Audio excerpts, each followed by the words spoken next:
Hi అండి, నేను మీ విజయ. గున్ని రసోయిలో అందరికీ స్వాగతం, సుస్వాగతం. ఈరోజు నేను మీకు బీన్స్ కొబ్బరికాయ కూర చెప్తాను. ఇది చాలా బాగుంటుంది. రండి. ముందు ప్యాన్ పెట్టుకున్నాను. అందులో మినపప్పు, ఎండుమిరపకాయలు, జీలకర్ర, కరివేపాకు ఇది వేసుకున్నాను. ఇవేనండి దీని పోపు. ఇది కొంచెం పోపు కలపాలి. ఇది కలిపిన తర్వాత ముందు నుంచి బీన్స్ ఉడకపెట్టి పెట్టుకున్నానండి నేను. ఆ బీన్స్ వేసేయాలి. సరే, చాలా చాలా బాగుంటుంది. ఇది చాలా వేగం కూడా అయిపోతుంది.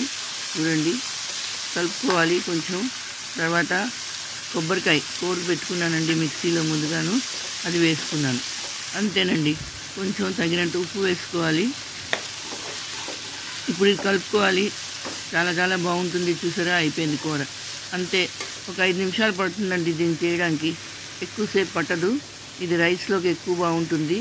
చపాతీలో కూడా తినొచ్చు, కానీ రైస్లో ఎక్కువ బాగుంటుంది. ఇది కొట్టండి, కూర రెడీ అయిపోయింది. చూడండి, మీరు చేసుకోండి, అందరికీ చేసి పెట్టండి. నా వీడియో ఎలా ఉందో తప్పకుండా కమెంట్ చేసి చెప్పండి.